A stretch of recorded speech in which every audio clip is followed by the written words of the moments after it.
everyone. You've already met Jim, and I'm really anticipating this. He's done some great stuff, and this is our next segment. So let's get going here. Thanks, Jim.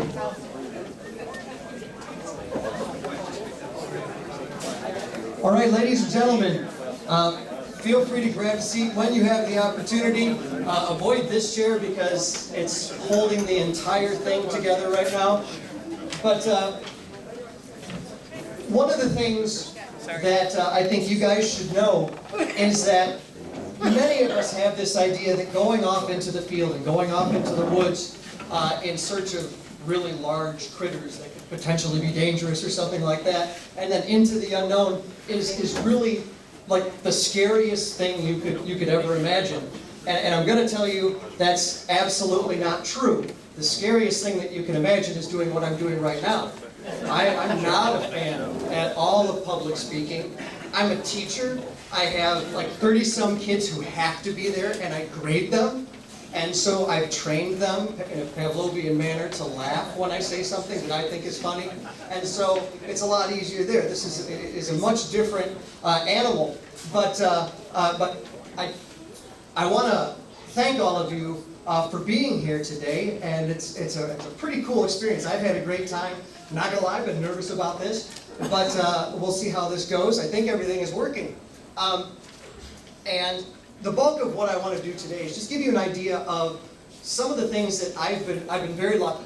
I've been able to accomplish, or I've been able to collect a heck of a lot of interesting information, and I think that it should be shared.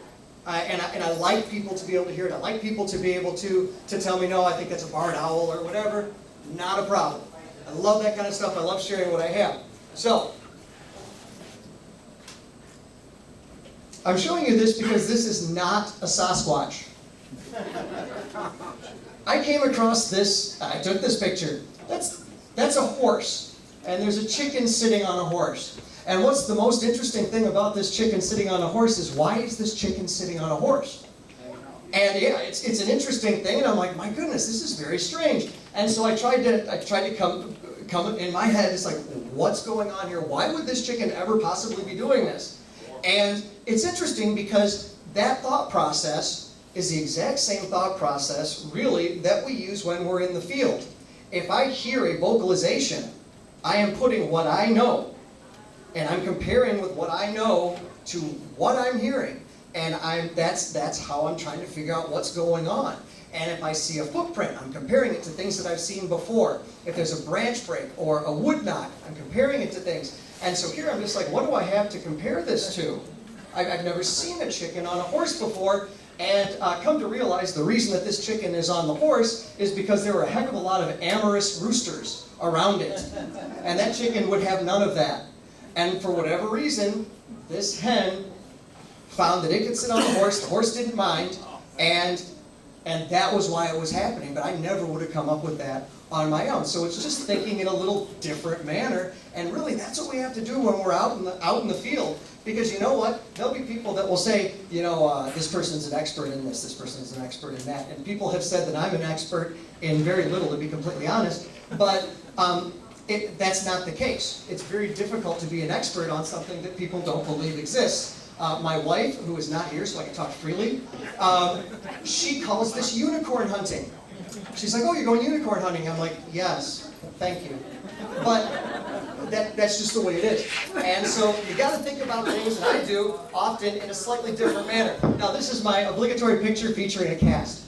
That's me. I put that on there, and if my wife had been here, I wouldn't have shown you that one. Because she's like, don't have any pictures of you on there. All right.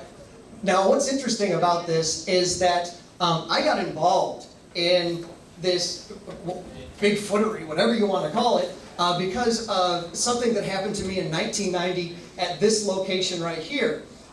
This is in the Upper Peninsula. It's a place called, I'll tell you where it is. It's a Big Island lake. And it's a canoe-in place. And in 1990, I went there with my dad. We went in from here, canoed over here. Didn't make that noise, by the way. Went across there, up here, and camped right there. And over the course of 3 nights, I was visited by a large creature. Initially, I thought it was a person because it was obviously bipedal. It was crunching toward me from behind my tent, and my dad was sleeping, and it didn't start until my dad was snoring and the fire was down. And then it started.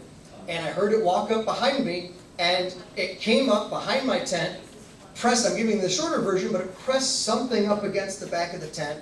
I had it in my head that it was a bear, and so I reached up and swatted at it, and it didn't move, and so it was something very solid, and then it made kind of a brrr, and then it didn't run away like you'd expect a bear to do. It walked away like a guy, like as in crunch, crunch. That startled me, and I didn't sleep that night.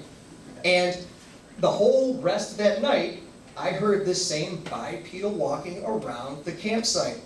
Next day I told my dad about it, he's like, yeah, I thought you hit a bear or something on the snout. I'm like, thanks for protecting me, Dad. And next night, I took the behind the tent, and I got rid of all the debris, and there was just all this sand and stuff like that. I'm like, oh, I'm gonna find out what's coming back and visiting me, thinking it was some kind of a dude or something like that. And that night, it came back up about the same time. I put a lot more wood on the fire, so it was a little bit later, but eventually it died down. But it didn't go into the area that I had prepared at all.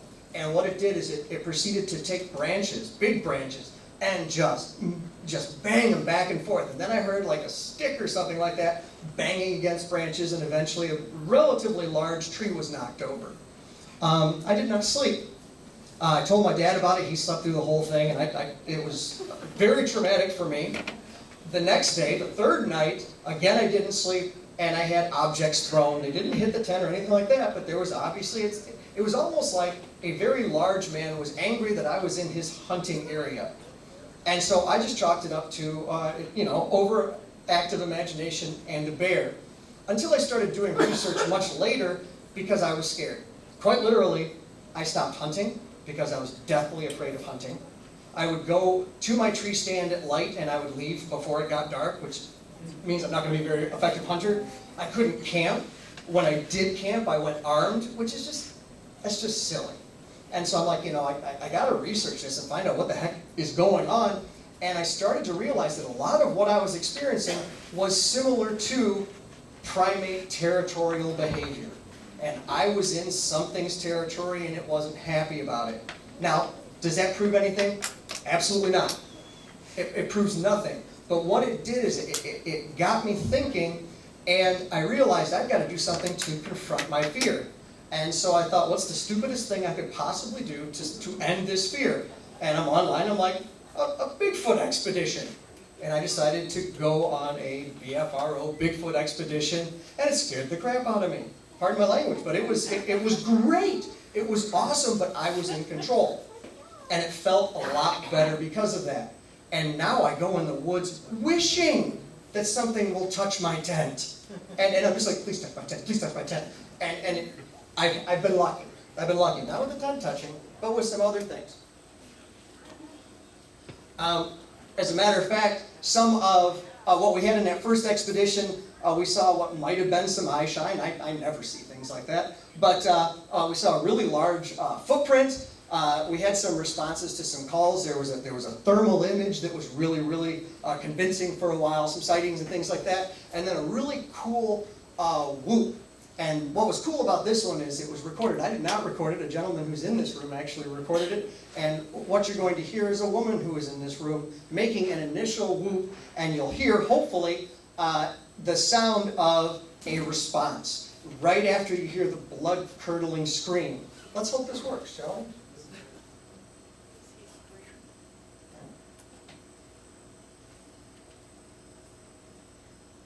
Oh, dummy. Your volume up, Jim. Yeah, I didn't put the volume up. That one? I don't know which. Okay, hold on. Sorry about that. You I know I okay? didn't put the Okay volume up. now, Jim? What's that? Everything okay? Oh, I don't know. Did you lose the channel? Oh, it's on 13. So it should be. Oh. We'll make this work. Otherwise, you're going to hear me making these noises. You don't want to hear me making these noises. And then you have to, it says you gotta hit the power button. We didn't have it on. Oh, Okay. let's see, let's try it now.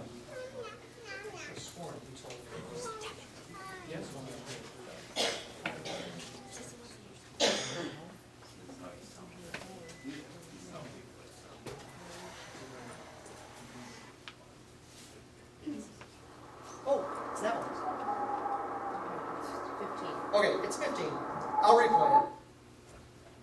All right, sorry about that. It will work now. Phew.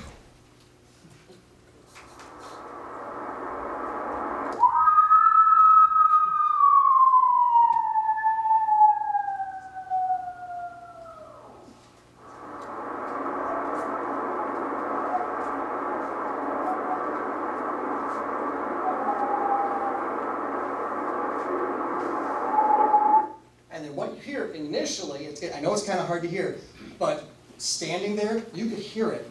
And there was some howls, just some whoo, whoo, that came out, and then the coyotes went crazy. And that was exciting for me. I'm like, this is really awesome. And that was like one of the first recordings I ever got my ears on. And I'm like, this is really kind of awesome. Then I started looking at these Sierra sounds and things like that, and it just snowballed from there. My first real cool investigation was in a place called Hillsdale, Michigan. And what was cool about this, it came through as a phone call, and I picked it up. You never know what you're going to get. And they had prints, they talked about sightings and all this stuff. They just wanted to have a person that they could talk to. So I started talking to these guys. They sent me this information. I'm like, oh my goodness, these prints are really good. They were dynamic. And as a matter of fact, they showed me a print and they say, what does it look like this print's doing? And I said, it looks like it's jumping. And they're like, well, yeah, it jumped out of a tree. And you could see how the print, it kind of hit heel first and then turned and then ran.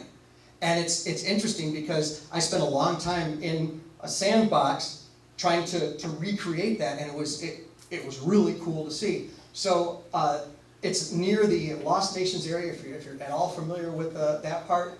But I was able to visit the location numerous times, and they gave me the real story, what was really going on. And this was basically a situation where they had frequent interactions with something they just weren't sure what it was until they saw it. And what they saw was, one of the women walked out on a deck and looked, and there was something in a tree that she thought was about 5.5 feet tall, looking in their window at the kids. And when it saw her, it took off. And we have photos of the prints and things like that. It's really an interesting one. But whatever it is, really loves to watch the kids play. And the kids have, for years, have said, yeah, the monkey people are out there. If my daughter ever says there's monkey people in the backyard, I mean, seriously, well, who lets their kids go out and do things like that? But when I went there, I walked through this deer trail, and about 100 yards, there were branch breaks that were about this high. And basically, they were snapped, twisted, and all pointed in the same direction that traveled along this deer trail. Now, hunters will do things like this, right? To find my tree stand, I'll break a branch or something like this. But these were too high, and they were just bigger than I would have been able to comfortably break. And it was just uncanny that they all went in the same direction. So that piqued my interest. Now, just to give you an idea, we set up a camera on that location. It's filming constantly. And every 3 seconds it takes a picture, because what we've had is interactions with deer carcasses. Deer get hit in the area. Their bones end up in my neighbor's yard, just randomly, and he moves them around, then they disappear, then they come back. And so what we started to do is we started to put them differently on a stump, just out in the field, and so you can just kind of see, we cut a corridor, and the camera's far enough away that we've still got activity. And so things were moving these bones. Couldn't figure out what the heck they were, but they were never chewed on or anything like that. So we tried colorful marbles. I had a wonderful idea of putting a colorful marble in a plastic cup and putting it there, because what raccoon is going to randomly pick up a colorful marble just for no reason? Well, something did and left the cup there, put the marble in the middle of the trail. I don't know what inquisitive neighbor, I have no idea. But it's just kind of interesting that this kind of stuff is going on in an area where there have been sightings as well as recordings. And so this is an area where, as a matter of fact, we set up kind of an interesting situation. We were playing with infrasound. Infrasound is sound at the decibel level that we can't hear, but it travels forever. Whales use it, elephants use it, it's in a lion's roar, it's in the surf hitting the beach, and it carries forever. It can also be used nefariously to cause nausea in people. You can injure people with infrasound. I wouldn't recommend it. But what we thought we would do is, if this is a Bigfoot that we're dealing with, and just so you know, I've never seen one, right? I haven't. I can remain skeptical because I haven't seen one. Now, if that changes, if tonight I see one, instead of saying critter or something out there, I'll be like, and then the Bigfoot said, just so you know. But we were trying to figure out how can we create or recreate infrasound. And we hit upon the idea of humpback whales because they created. And we found a really cool version of humpback whales that also incorporates the sound of the surfs, or surf rather. And so we've got like double infrasound. And we pumped this into the woods for 2 weeks really. And what we got in return was the house slapped a whole bunch of times, rocks thrown, one of the boom mics we have was thrown over. We couldn't ever get any pictures of these things. Whenever we put a game cam up, they left the area. But, we finally had to cut it down. I got this frantic phone call. And it was how do we stop this from happening? And I'm like, hello to you too. And it was the homeowner, and he's like, my wife is getting growled at during the day. And she's in the house hearing it outside. And I said, put a couple of game cams out. It shut it all down. And I said, and stop playing the whale sounds. Oh, so they did. But what's interesting is I got a call about 2 weeks later, and they said, we're hearing the whale sounds again. And I'm like, oh, okay, fantastic. I thought you were going to stop doing that. They're like, no, you don't get it. We're hearing the whale sounds from the woods. And I said, record it. And so they did, but every time they hear the whale sounds, their dog, which is a cat, I think it's like this big, it's just this little weaselly thing, that little weasel dog goes ballistic. And so it really messes with the recordings. So what you will hear is the best of the recordings that I could get, but you'll kind of hear the whale sounds in the background. Just listen. When you hear that, you'll hear a in the background, and just kind of listen for that. And hopefully you'll be able to hear it.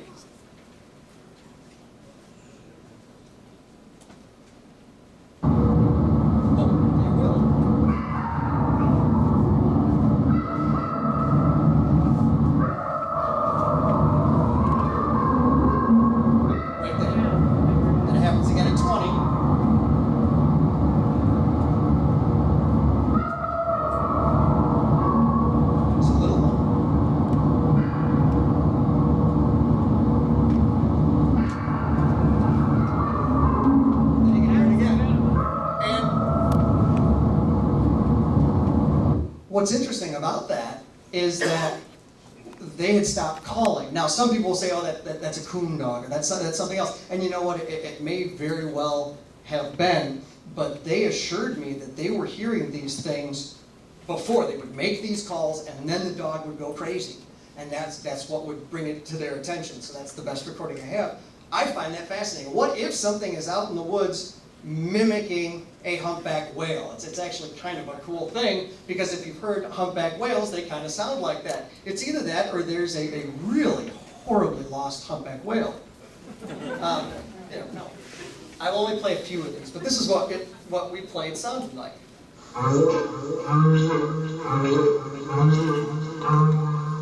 And it's kind of a similar thing. We're not going to listen to the whole thing.